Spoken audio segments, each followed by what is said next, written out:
Percayakah kamu ada pekerja yang punya peranan penting dalam hidup tapi sering dipandang seperti hantu, antara ada dan tiada? Mereka adalah pekerja rumah tangga yang oleh sebagian orang masih dianggap sebagai pembantu. Jutaan orang, mulai pejabat negara, PNS, anggota dewan, pegawai swasta sampai buruh bisa leluasa bekerja dengan menitipkan pekerjaan rumah hingga anak mereka kepada PRT.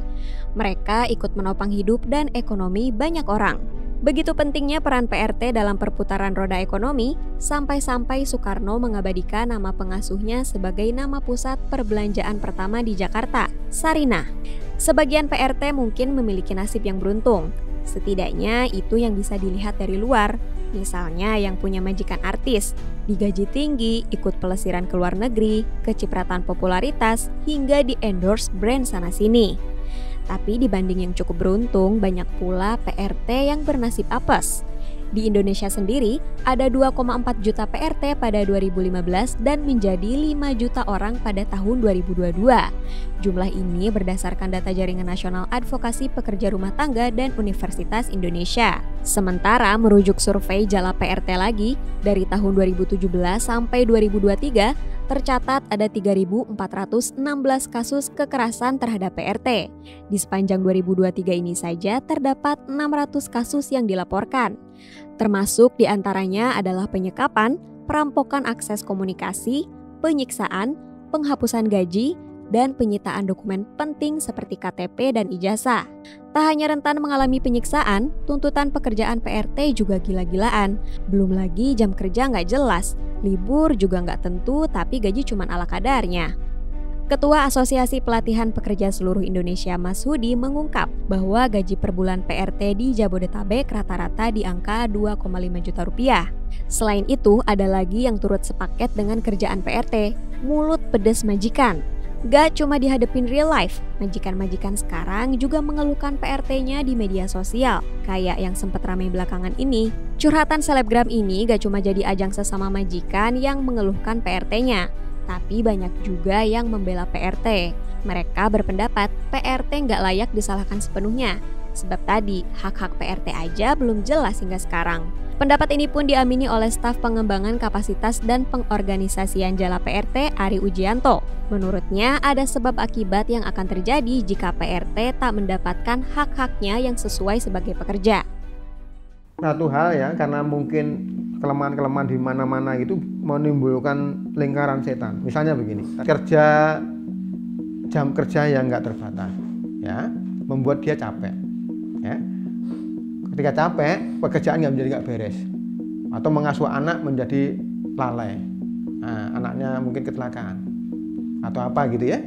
Terus dia dipukulin, ya, oleh majikannya karena menyebabkan anak majikannya luka atau. Nah, padahal ini kan lingkaran yang tadi, mulai dari eksploitasi. Ini soal waktu kerja. Ini belum soal gajinya. Kalau ada misalnya selama ini, ya entah itu kejahatan, entah itu kecerobohan, entah itu hal-hal yang buruk dilakukan oleh PRT, jangan langsung mendakwa bahwa ini karena PRT-nya. Ada hal-hal yang dilatar belakangi soal itu. Untuk mengetahui lika-liku PRT, kami menemui Ajeng Astuti. Sejak usia 15 tahun, Ajeng sudah menekuni profesi sebagai pekerja rumah tangga. Berbagai pengalaman pun sudah ia dapatkan. Saya bekerja waktu itu sekitar tahun 92 ya gitu. Waktu itu umur berapa ya, sekitar 15 atau 16 tahun gitu. Ekspat itu juga sama, saya dikenalkan sama teman waktu itu gitu. Kebetulan ekspatnya waktu itu Korea gitu. Ini cuman dulu dia belum memberikan libur bener gitu ya kayak sekarang gitu. Saya tuh libur waktu itu 1 bulan sekali, tapi itu nggak nginep. Jadi hanya pergi pagi, sore udah balik lagi gitu. Sebulan sekali itu saya liburnya gitu. Dan kalau lebaran pun saya harus gantian sama temen gitu. Cuman ya dulu namanya nggak pengalaman ya. Saya menurut aja gitu, saya majikan gitu. Itu yang Korea? Iya, saya mendapatkan perlakuan yang kurang baik lah sama anak majikan gitu waktu itu. kalau pas lagi sendiri gitu ya, dia tuh paling ngajak saya ke kamar gitu kan, melakukan apa ya, kayak meluk saya, ngajak saya berbaring di tempat tidur gitu. Terus ya pokoknya meluk gitu kan dari belakang gitu. Dia sih bilang kamu jangan berontak, jangan ngapa-ngapain gitu, nurut aja gitu. Jadi saya pasti nggak akan melakukan hal lebih, dibilang gitu kan, gitu ke saya bilangnya. Ya saya waktu itu karena ya awal-awal sih ngapain sih ini anak gitu. Pasti kalau berdua tuh dia pasti melakukan hal-hal kayak gitu. Yang tadinya saya kerjanya betah gitu, jadi nggak betah gitu.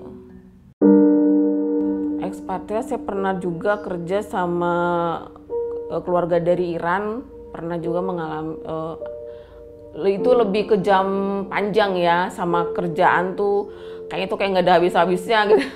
Nyambung terus gitu, bahkan waktunya pulang tuh kalau kita nggak ngomong gitu masih aja terus kayak gitu.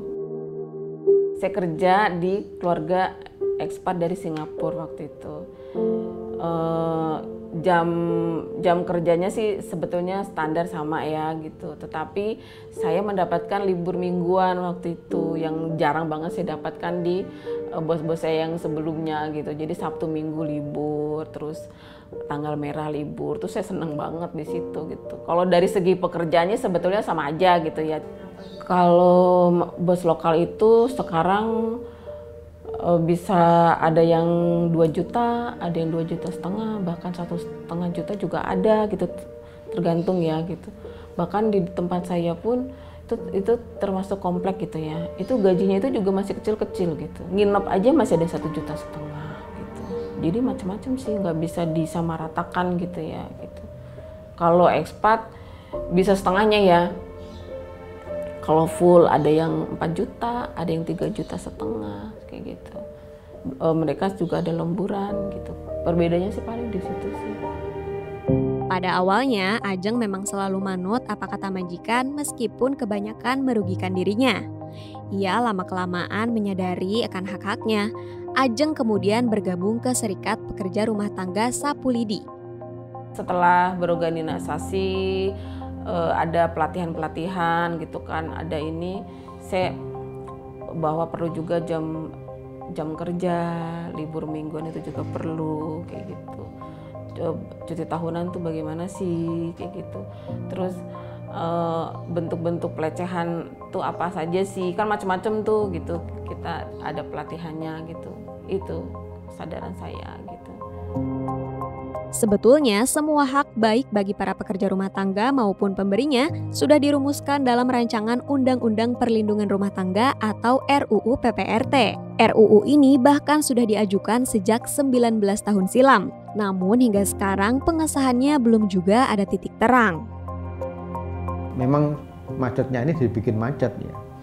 Dibikin macet oleh pimpinan DPR. Jadi sebenarnya kita capaian kita sudah lumayan ya. Kita kan sudah 19 tahun, 2004 ya. Periode 2019-2024 ini DPR ini sebenarnya sudah lebih maju daripada sebelum-sebelumnya. Nah ini sudah maju, sudah badan legislatif sudah oke ya, sudah menjadi RUU inisiatif DPR ya, sudah dikirim ke pemerintah untuk pemerintah membuat daftar inventaris masalah gitu ya. Udah, Presiden juga secara terbuka juga mendukung mempercepat percepatan RUU PPRT menjadi undang-undang, disahkan menjadi undang-undang. Kementerian kelembagaan terkait sudah memberikan itu daftar inventaris, dikembalikan ke DPR, ke Ketua Pimpinan DPR khususnya Puan Maharani. Nah ini macetnya di sini, nggak dilanjutkan lagi. Kita juga bingung. Kenapa nggak dilanjutkan lagi? Ya, kalau namanya saya PRT pekerja ya, udah pasti inginnya sih mendapatkan upah yang layak sesuai dengan beban tanggung jawab kita sebagai pekerja itu gitu. Terus penting juga kita mendapatkan libur mingguan, itu juga perlu gitu kan. Jam kerja yang pasti itu juga perlu gitu kan. Undang-undang yang selama ini kita perjuangkan harapannya sih secepatnya gitu ya. Agar disahkan gitu. Ada yang bilang jongos, ya kan? Jadi merendahkan dari istilah-istilah itu merendahkan sudah dari dulu. Terus ada kemudian pembantu, mau istilahnya dihaluskan lewat asisten, padahal aslinya sama. Asisten sama pembantu itu artinya kan ya sama saja. Itu, nah makanya perlu mengubah istilah itu bahwa dia itu pekerja, karena dia unsur-unsur sebagai pekerja itu ada di situ. Ada pekerjaan yang dilakukan, ya, ada perintahnya, ada upah yang diberikan. Gitu. Jadi layak mereka menyandang sebuah pekerja itu.